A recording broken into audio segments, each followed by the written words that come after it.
Yeah. A little late, but managed to make it on time this time. Very quickly, I live in Wiscasset now. I lived in Newcastle for years, right next to Lincoln Academy, where I taught for 20 years.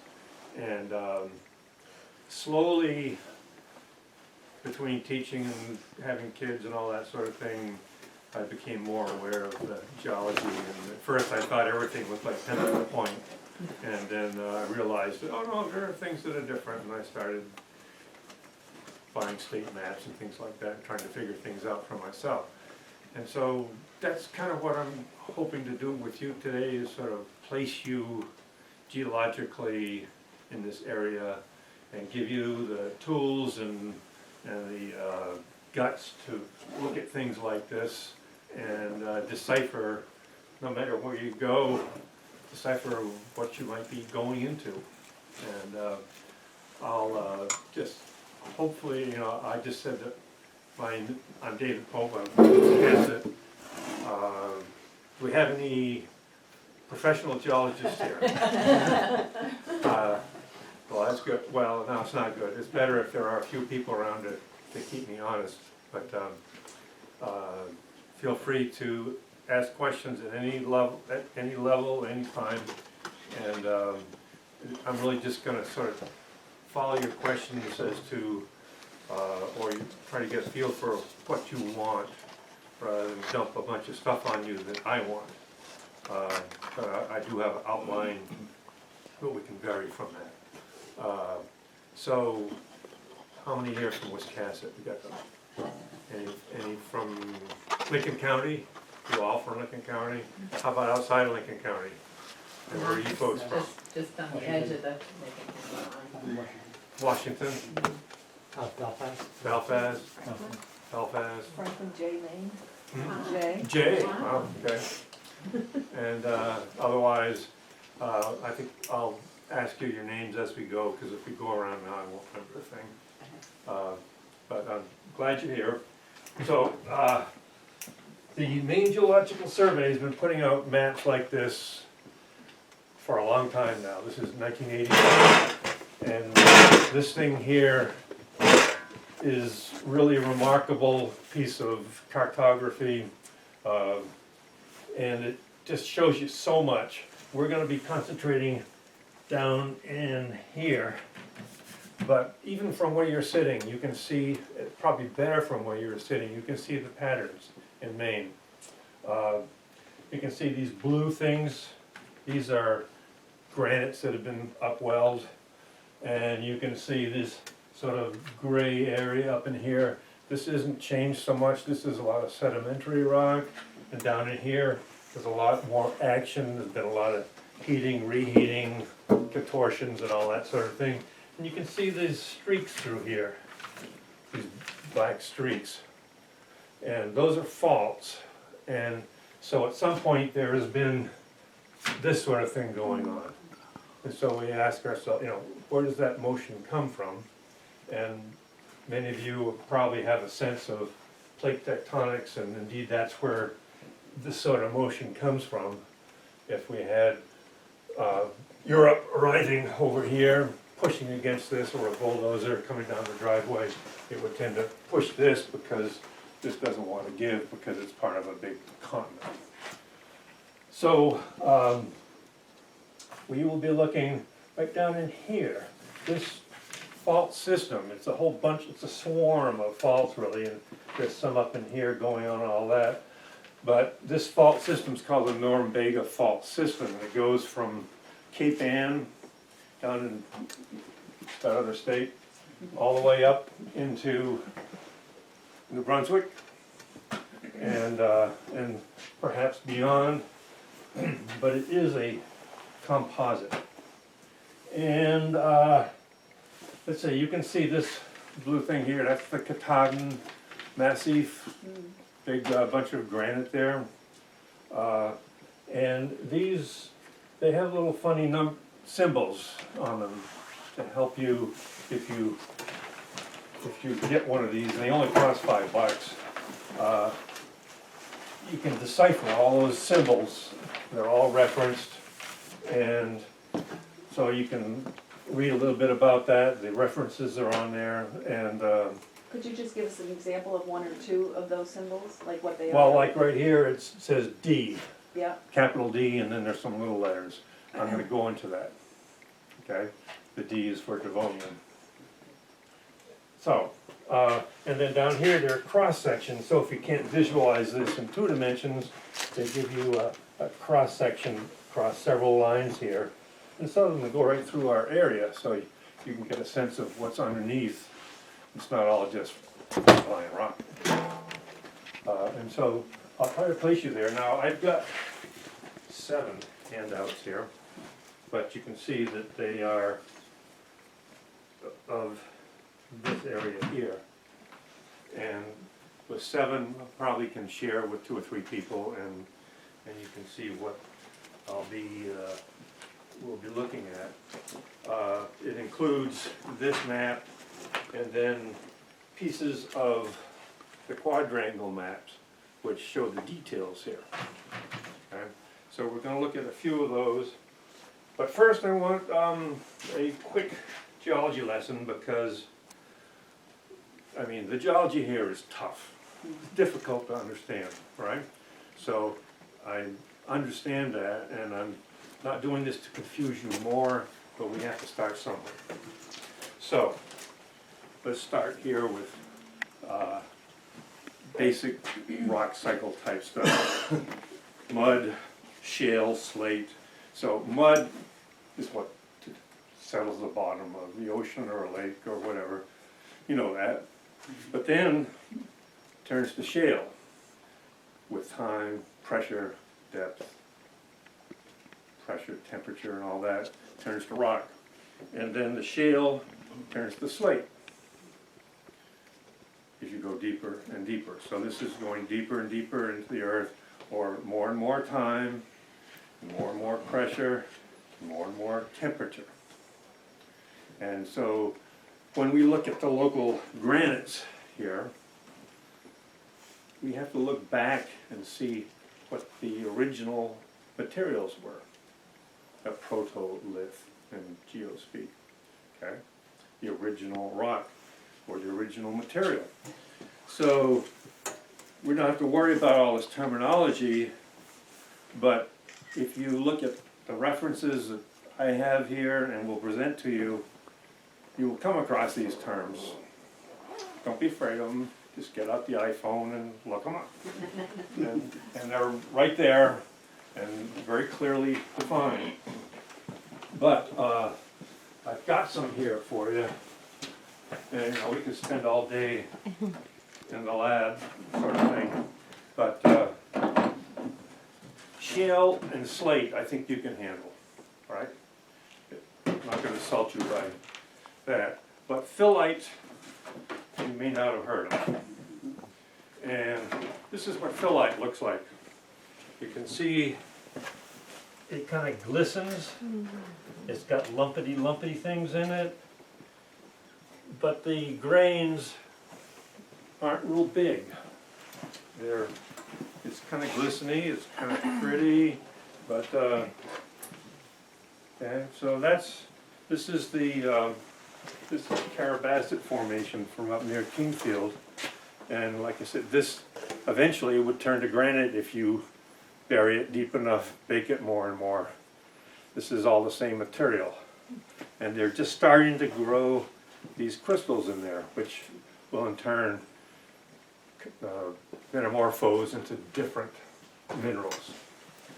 Would you be okay with passing that around? Yeah, I would be, but then you're going to be Looking at different you'll things? be looking at that rather than up here.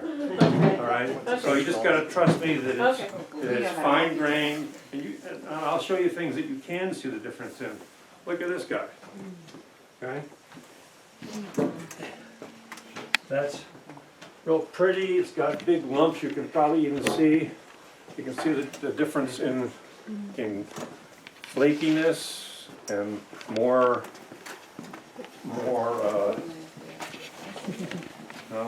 This is a schist versus a phyllite. Okay. And this is from down in the southern part of the Kennebec River, coon's head, or something like that. I can't- It's really gorgeous. Yeah, you can fall in love with rocks like that. And, Yeah. And what is that again? this is a schist. Cyst? So I'm getting more and more baked, more and more. So this is mud, this is phyllite, this is a schist. And then this stuff gets baked and pressurized more and more, and you get these nice GNEISS, which you've probably heard of. And you can see from there it's striped. It's just this heated up, and eventually the crystals in there change and they grow and they get compacted, and like attracts like, and they get into layers. And you bake that even more and you get granite. This is Hurricane Island granite. And you can see from there, the layering's gone. It's been, you've dumped in the oatmeal, you've stirred in the raisins, the brown sugar, and all that, and then finally it's come to a boil, and it homogenizes. It turns into this granite, which then squeezes up, makes Mount Katahdin, makes the Waldoboro granite, and some of the little granite things around here. So, and then around here, wanted to just mention that granite ends up being made out of essentially two minerals, feldspar and quartz. And in order to tell the difference, all you need to know is that feldspar reflects light in little planes, internal planes, whereas quartz is like glass, and it's all just broken glass. There's no internal structure that kind of makes its way out. So I'll pass this around. This is a piece of feldspar from Topsom, and you can see it's a little pinkish but creamy colored, maybe got a brownish color. A true granite has this type of feldspar in it. So, does that raise questions? First of all, I'm bringing it up because it's part of granite. We're going to be going out and looking at some things like that, and you should be able to recognize the internal reflections. Oh yeah, that's feldspar as opposed to quartz. And the quartz in granite, I'll get right to your question. So here's a very coarse grained granite, called pegmatite. And you can see even from your seat, you can see the feldspar, the cream colored stuff, and then the gray stuff, which is quartz. Okay? You're used to seeing quartz on the beach sometimes, and it'll be white, or you can see white. But most of granite has sort of a smoky gray quartz in it. And then pegmatite is cool because it's got big crystals of other things like tourmaline, and then this one there's garnet and things like that. So I'll pass this around and you can get, so you got a question. So is granite, is that igneous? I mean, it is igneous, Yes. but is that the first igneous form in that series, or is gneiss also igneous, or? Gneiss is kinda. Okay? Okay. It's getting there. Okay, it's getting there, and like I said, it's not easy because some granite forms from a melt, and then it gets squeezed and contorted, and it turns into a gneiss. But generally, the sequence from sedimentary rock to shale up to granite is melt, heat, pressure, and increasingly graininess until you get to granite. Is it formed from magma, or can granite sort of be in between as well? I mean, is it? Well, a strictly true magma? granite is an igneous rock, okay, Which is magma. which is formed from a magma or a melt. Yep. One of the attractive and distracting features of granite, different colors. Are you going to speak about how that occurs? Yeah, One I of the can. riches of Maine. Very briefly, there's granite and then there's granite, right? And some granite, a true granite looks like this. It's got pinkish feldspars, quartz, and little flecks of black stuff. Okay, quote, black granite, like Montego, looks like this. Doesn't have quartz. The feldspar is dark colored and has a whole host of dark minerals, but it's still a coarse-grained igneous rock formed from a melt. And that would be Montego gabbro. And gabbro isn't a common term. Granite's a very common term. So they call this black granite because it works. Gabbro, you say, huh? You know, or phyllite, huh? You know, but you've heard of granite, so black granite will do. Now this comes from a different sequence. This would come from melted mantle material, okay, which is totally dark to start with. Right. This is formed from sedimentary material which washes off the continents. And this is where we're going with it. Okay, we're going to be washing off the continents here to end up with our rock here. All right, other minerals that occur in granite very commonly are the micas. Biotite black mica, B black, muscovite, or white mica. Big Moscow snow white. Okay.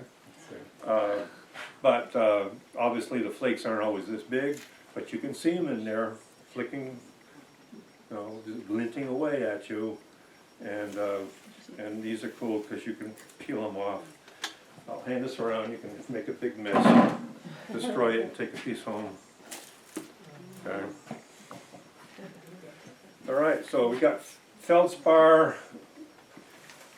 Excuse me, feldspar, quartz, the main minerals in the granite, and the coarse grained granite is the pegmatite. And you'll see on the map keys pegmatite. That's why I'm bringing it up. And that's that big chunky thing there with the big crystals of quartz, feldspar, and those things. All right? Okay. No further questions. We'll put this away. Some of you may have noticed on this thing there is nice granite, and in between there is a migmatite. That's just a partial melt. Just another step in the sequence of getting more and more molten. So more and more metamorphosed. The gneiss is where there start to appear lines. Schist is where it starts to be sparkly. Gneiss where there are lines. Is there something that distinguishes migmatite? You will start to see, if you look at a gneiss, you would start to see areas where it's not, oh, that must have been molten. Or it'll start growing bigger crystals. Oh, more like the. And so it'll start to get more and more granitic looking. And the other word of caution is, you walk up to an outcrop and you see this and you say, oh, it's nice. Or, oh, it's granite. You can't just look at a hand sample. You've got to look at an acre, okay, to see what's going on. So when we go out looking in the woods, we'll find these little things and say, oh, that's granite. Well, maybe it is right there. But it won't be mapped as granite. That's what's the tough part. It'll be mapped as something earlier, maybe. They'll try to go back in time and see what the protolith is and name the formation accordingly.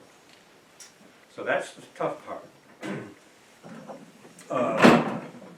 And a brief word about fossils. This has some brachiopod fossils in it. And this area here, the whole southern part of Maine has been really worked over by temperature and pressure. But you will find fossils occasionally. How is that possible? These guys get transported down by the glaciers and dumped. And this is the kind of rock, this sort of gray, blah looking stuff. But if you look and something like this, or crack it open, you might even see these little shelly brachiopods. It doesn't mean that they're in place. If they're part of that formation that you found it on, it means that it was dropped here by the glacier. So that's kind of a trick that nature tries to play on you. But you can hand that around, check out the little fossils. All right. I mentioned the D word, looking at the big state map, Devonian. Okay? And a lot of rock in Maine is Devonian. So what is this Devonian thing?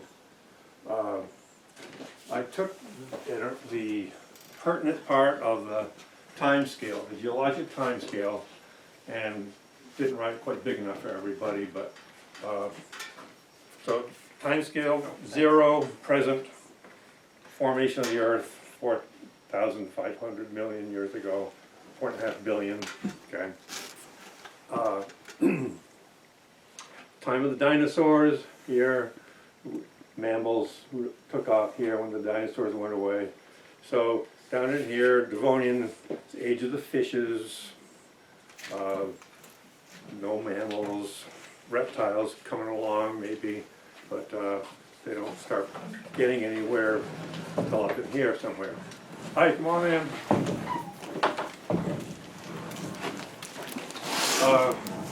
So I want to mention the word Devonian because it's on the maps. And the rocks in Devon, You can have England my chair. were first discussed and mapped, and eventually they became known how old they were, and so we're putting actual dates on it, okay, before present.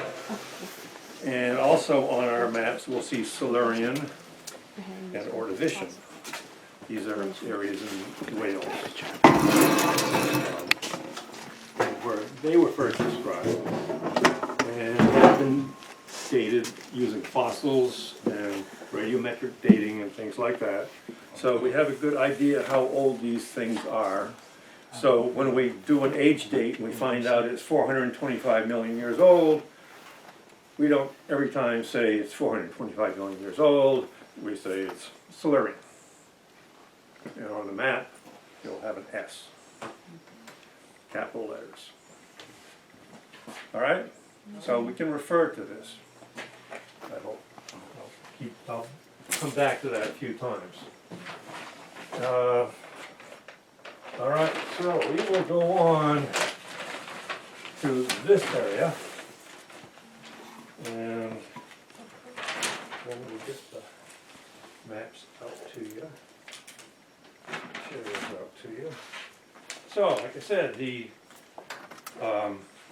Geologic Survey, the Maine Geologic Survey, has been putting out these maps. And this is a quadrangle map here of this area. And I'll move this toward you. I realize it's just a big blob, but that's okay because that's all you really need to see, the blobbiness. I'll try to show myself. And I better be over here. So, Clary Lake, which is Jefferson. Damascotta Lake is over in here. And Wiscasset's down by the floor. And Little Dyer Pond is right in here. So we are right about here. Okay, in this stripe, this bluish stripe here. All right, and so we're going to try to verify that this morning. We're going to try to understand what this is. We're going to go out and try to see it, and we can say, "Oh yeah, that's what the map says," or "No way, no, I don't believe it." That's the difficult part, because it'd be nice if this was like this on the ground, and different color over here on the ground, and have little labels on it. Well, it doesn't, folks. But I'll try to.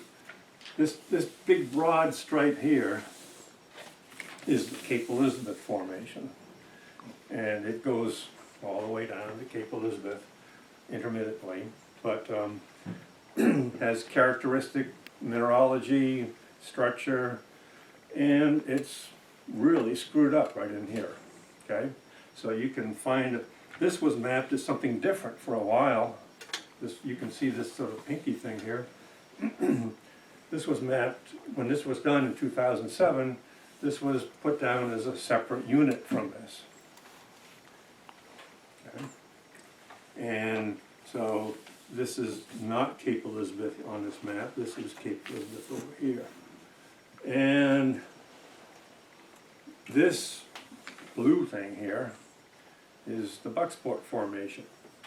And it has an SO for Silurian ore division, and a little b for Bucksport. And so this has O, capital O for ore division, and then little ce, Cape Elizabeth Formation is understood. All right? And so if you went out and bought one of these things, you'd be scratching your head. Oh, what the heck is this? Well, luckily they have a key on the back, which you can study and can be confounding. There's a lot of geospeak on those. Where can you buy it? Maine Geologic Survey. Is that And in Augusta? or- That's in Augusta, and it's right across from Viles Arboretum. It's in the building, like the second building back, brick building. And you go in there, and they usually have them. If they don't, they'll copy them off for you right there. And they're cheap, and you can get one that, you know, your house is on or whatever, and eventually get around to trying to decipher it. But it is, there are great legends, and they're very descriptive, and so we have to back up a little bit now, because if we start getting into this too much, it's gonna be like so many questions behind all this, it'll be too confusing, I'm afraid. So I'm gonna try to simplify it so you can visualize what I'm gonna put up here next. Because this is easy so far. It's about to get more difficult. Okay. Like I said, the geology in here is, in this area, is really contorted. Out west you find fresh exposures of shale, and pretty easy. You just, oh, shale. We'll map this as, and you can figure out exactly what's going on. So, put these back in here so we don't get too sidetracked. And we're going to do a little plate tectonics.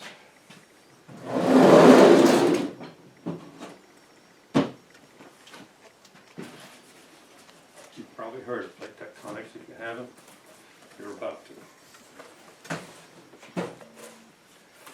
The surface of the earth is made up of a bunch of plates, and they go banging around and whatever, okay?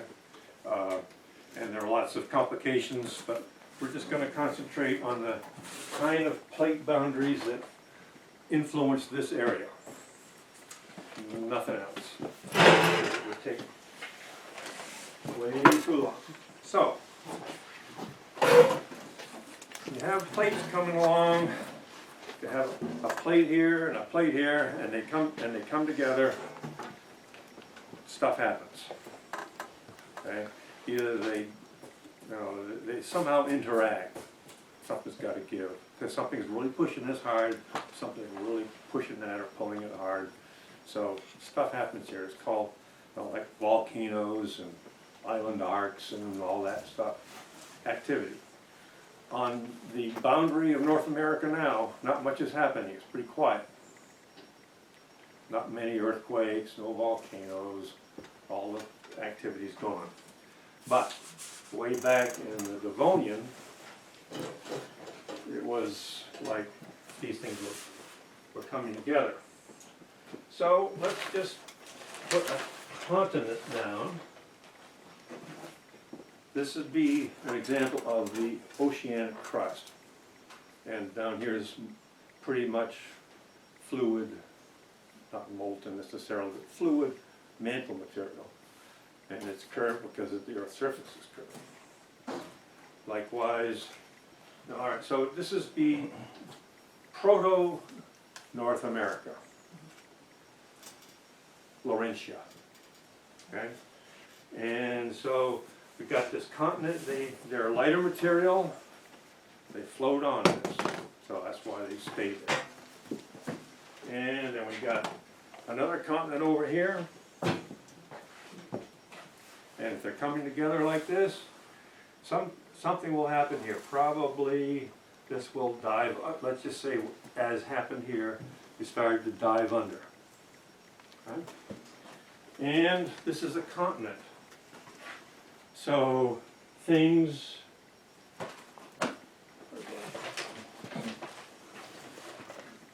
wash off it. Okay? And at the rate of a millimeter a year, things settle down in the deep oceans, so you get this layer of sediment. And every now and then, a volcano goes off. So you get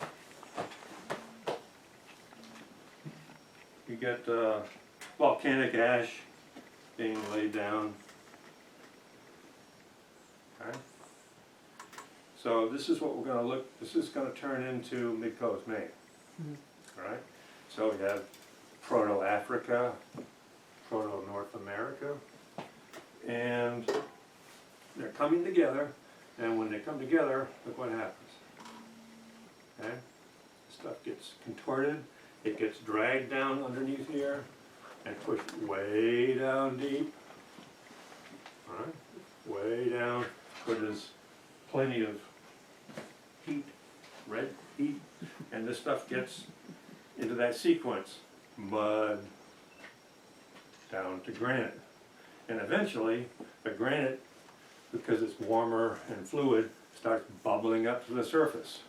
And so you'll get a line of volcanoes, or a line, and the core of the volcanoes will be these blue spots on the state map.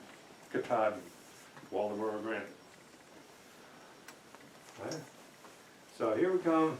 Here comes the continent being dragged along. The continents aren't just banging around, they're attached to a plate. And so eventually this happened in Devonian, this happened here. It went, made a huge mountain range, the Acadian Mountains, Devonian. How many million years ago? 400-ish, you know? And so what's happened since then, this stuff has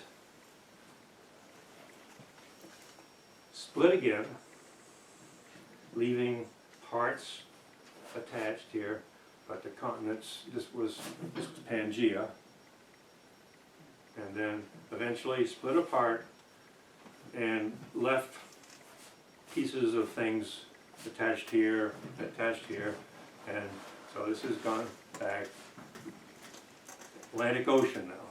Right? And so we've got this rock is rock, and it's got all this other stuff mixed in with it, and that's what we're looking at here. We're looking at this mess that was scraped off the bottom of the ocean, put down, changed into schist, gneiss, granite, everything in between. And so we're trying to look at this and say, what was this? Right? Well, luckily, they've been doing it for a long time, and they've deciphered all this for us, so that's all we have to do is sort of see what happened.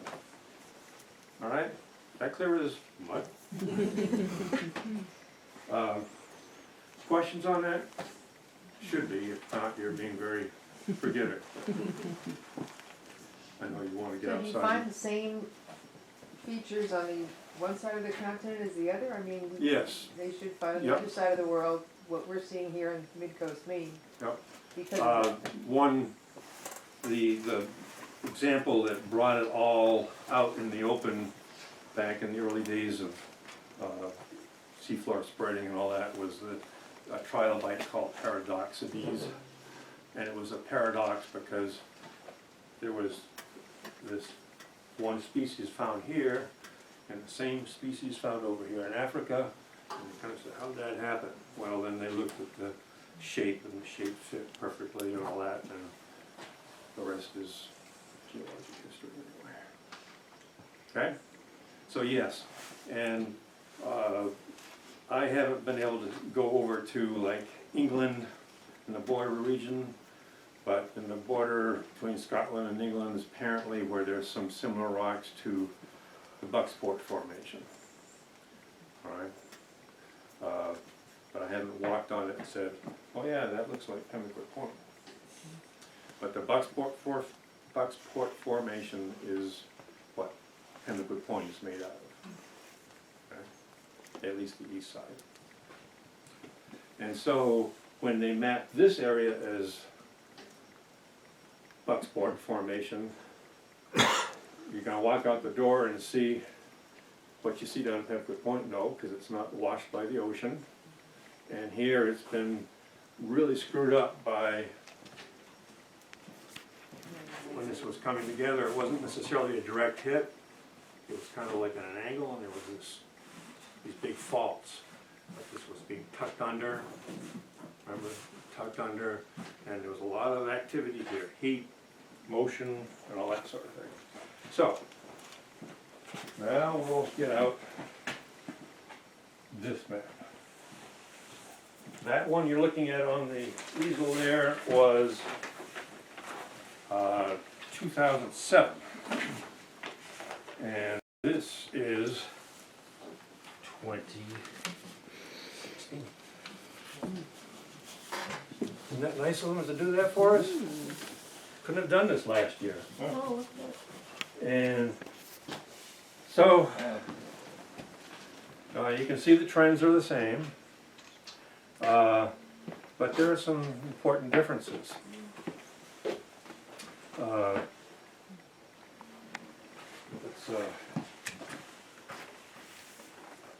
This pinky thing has disappeared. These guys here have decided that this is part of this. Okay? It's all part of the oatmeal mix. This has structure to it. Bambi's farm is in this stuff. And it looks like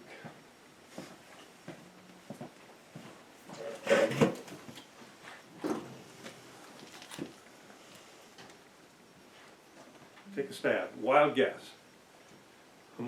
Homogeneous. Coarse enough grains, no layering. Granite, okay, it'll do. So it's got granite in it, the pink stuff, but then tucked in between the granite and all that are these layery looking things, and you can see it's like someone took a bunch of granite, coarse grain granite, and put some mud on the top of it and made it into rock. So this is the protolith. This has been melted from this. And this doesn't look like anything like mud. It's kind of schisty, maybe, metamorphic rock. And you really can't see the minerals in it because it's just covered with dirt. But that's over there. There's one more piece of it here somewhere. Well, that'll do. So, Bambi, I trespassed the other day and took this off your driveway. All right? I thought I was missing. I don't think you could find it. I tried to be discreet. I don't think you could find the missing part. All right, so this is Cape Elizabeth Formation in all its complexity. So if you walk that way to the west, you're going to cross the boundary from Bucksport Formation into the Cape Elizabeth. All right?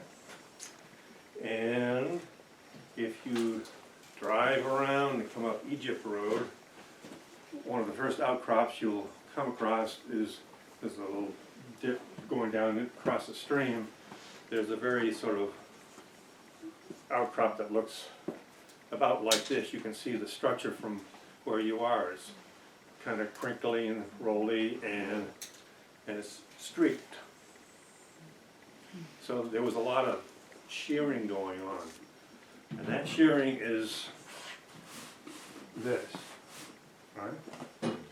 So this is also part of the Cape Elizabeth Formation, but it's got more shear structure. It's right along the edge of the boundary of it. And then we have the Bucksport Formation, which I'll just put in here as something blue. And over on this side, where you drove in, there is this other stuff, which is, looks like rock. You know, not this, not this. But it's called the DLP on the map, Dire Long Pond. And it has been very contorted. If we look at the outcrop on the other side of the road when you come out there, if you climb along up in there, you'd have to be trespassing. You can see a lot of sort of surfaces that are kind of worn off. You can see they're sort of sheared looking. And that's because this is right in the middle of one of these Norumbega fault things. So we're in an area that really got worked over. And so, before, we're getting towards the end here of this presentation, but what they've added on this map that isn't on here is these lines have saw teeth on them now. And I'll show you what I mean by that. I'm going to put it right here on one of these guys here. So if we had a piece of rock here, well, let's do this properly.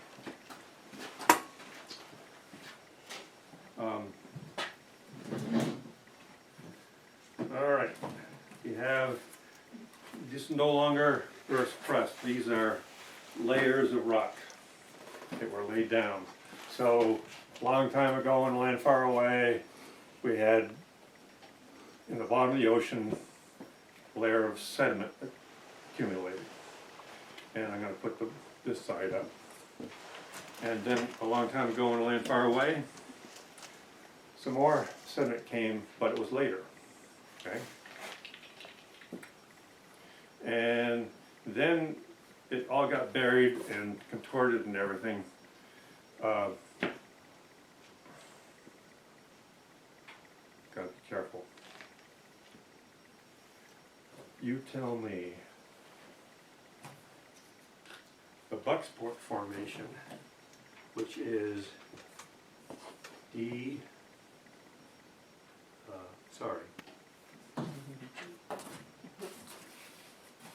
S O.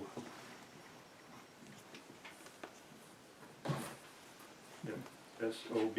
It's kind of unfortunate, but luckily the newer maps are cleaner.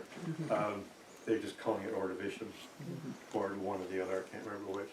But this is the Little Beast for Bucksport Formation. And then we have another formation called Cape Elizabeth.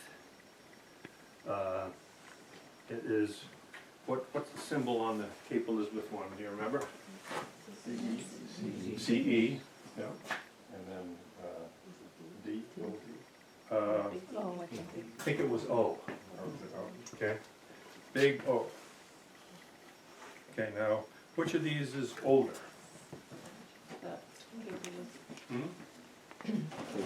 Just a reminder? The Ordovician is older, right? Alright, so I was being a little misleading. We're going to have this one settled first, okay, because it's older. And then the younger one, gotta be, if it's later, on top of it.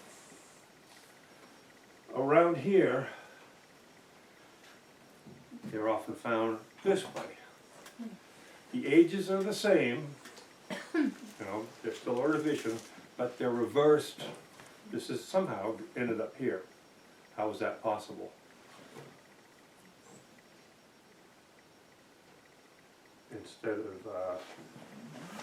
Instead of being this way, this one's come along and it's been pushed under. Right?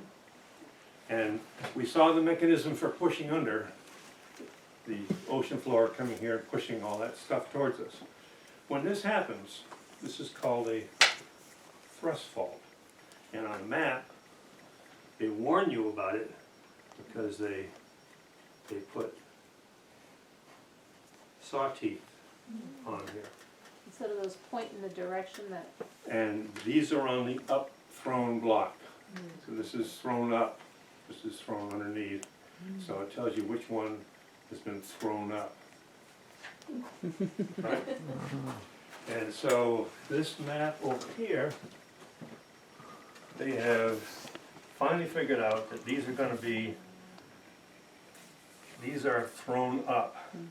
These are regurgitated on top of the younger stuff. They're out of sequence. Instead of old, young, it's old, young. And so that shows you that each of these that has a sawtooth on it, up here, they don't have the sawteeth. So 2007, you buy this map, didn't really get a sense of what had happened. This is called the Boothbay Thrust. And it goes all the way down through Boothbay region and, okay? So that's what the map symbol with the saw teeth means. And so this is part of a really large regional picture where rocks to the east were thrust under, or the rocks in the west were thrust over. And regardless of their age, they just ended up piled up this way. All right, so here's the background. Again, we are up here. The purple is the rocks over there on the right side of the table. And over in here, there are even more phantasmagoric rocks that are stranger still. But we're not gonna walk 2 miles through the woods. We're gonna walk up here, and Chuck's gonna show us where some of the nice outcrops are that we might find things on. I've got one in mind that I've seen some foldy looking things, but you said you saw some the other day for that. Now here, of course, I'm sticking to the bedrock geology. In the handout, there are some maps. Instead of just the bedrock geology, they put out surface geology. They show you the dirt on top of the rock. So this isn't included on the superficial geology maps, but the dirt, the till, the eskers, the end moraines, and all that is. And these have that on there, completely different symbols. Meltwater channel, moraine ridge, glacially streamlined hill, fluted till, etc., as opposed to granite, gneiss, or whatever, okay? So those two things appear in this packet. So I don't know what, I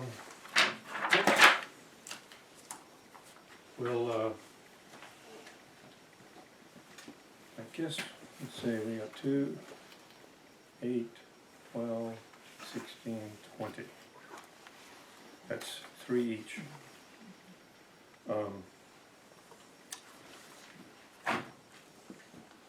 Maybe we should go for a walk and then come back and one of my approaches is when I go someplace like on vacation, I'll just go with an open mind and look and see what I see, and when I get home, I'll get the map out and try to figure out what I saw, and it makes sense quicker than if I do it the other way around. So this gets you set up regionally, but the specifics we can look at the maps and figure it out. I have a question, but I'm not even sure I can formulate it Yeah. properly. But you mentioned something about identifying, I don't know if it was identifying granite or formations based on what the protolith was. Yeah. And I lost the train of how that has to do with these maps. Okay. The train this is granite looking stuff. Yep.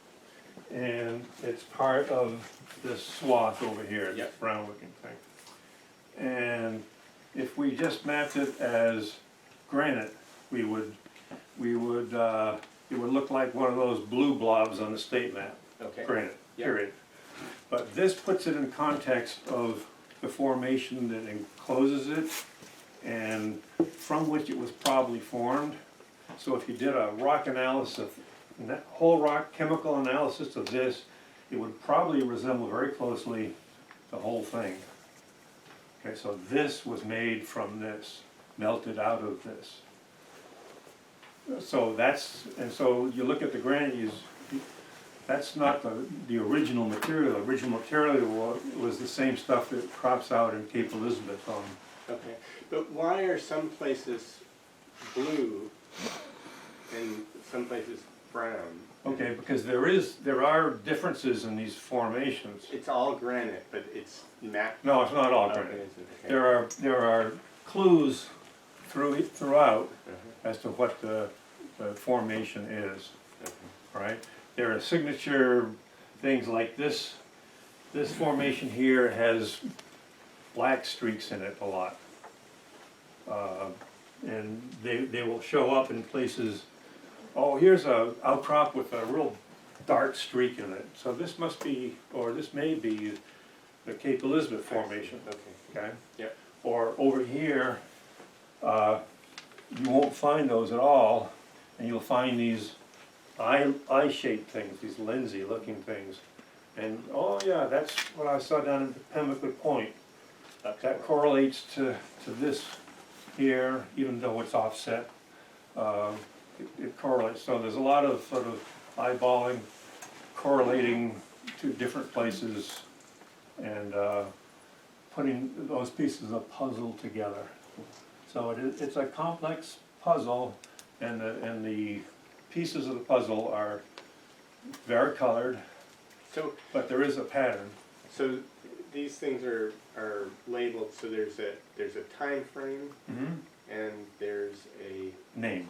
name / location. Yeah, or it's something. based on a location where it was first mapped. So the And- Bucksport Formation is named because that's where it was described first. And it's been followed, traced all the way down here to Pemmican Point and so on. And is it granite or is it something else? Which? The Bucksport. No, the protolith would be the stuff that was scraped off the advancing. So this is a map of the protolith.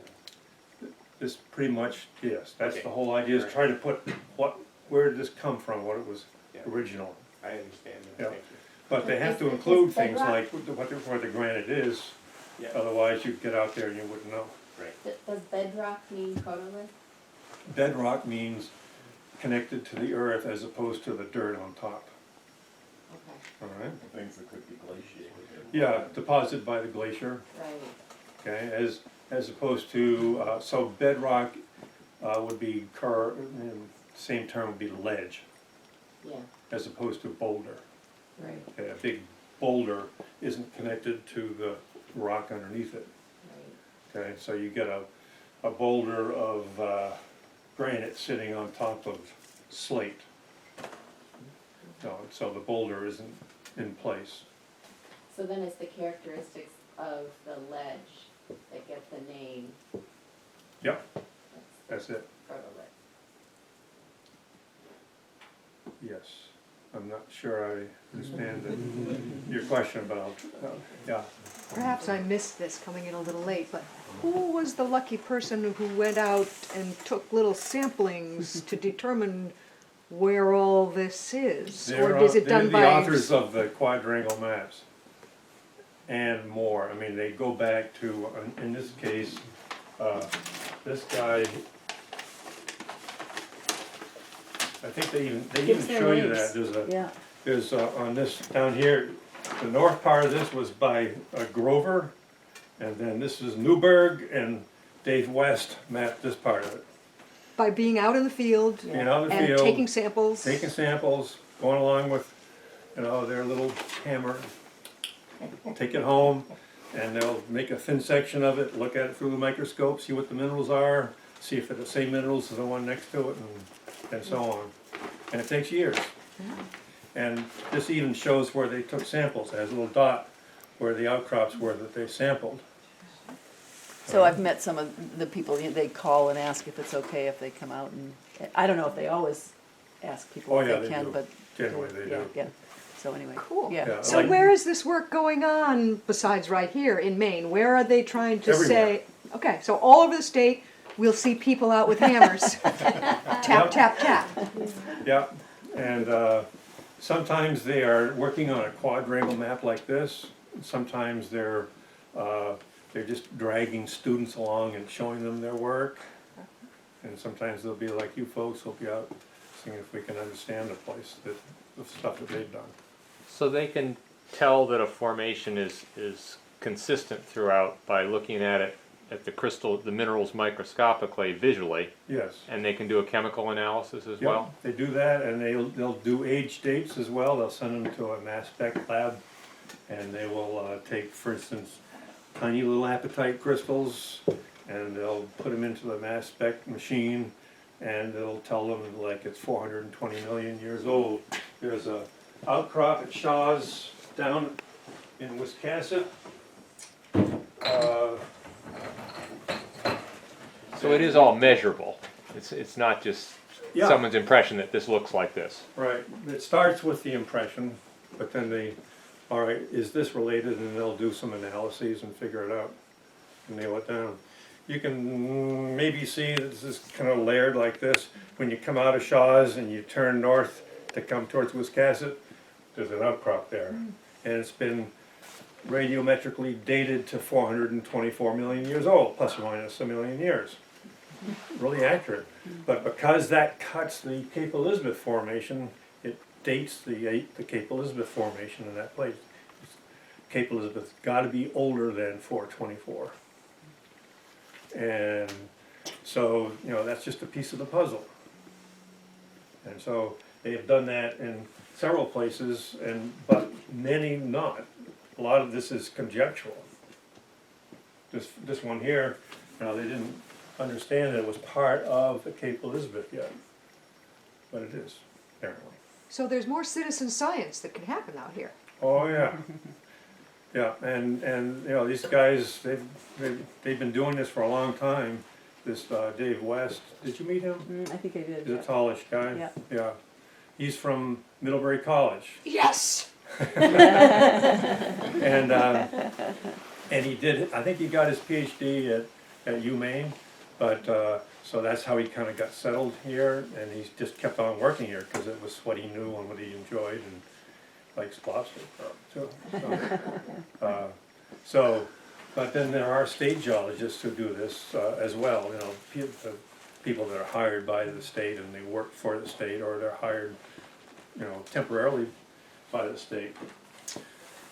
So, shall we go try to find some bucksport formation? What we'll do is we'll stop at outcrops. We may stop and we may get sidetracked by some features that are not bedrock features, but glacial features, but I think you can probably handle that, right? David, are we gonna come back in here and sit? Shall I keep the fire going?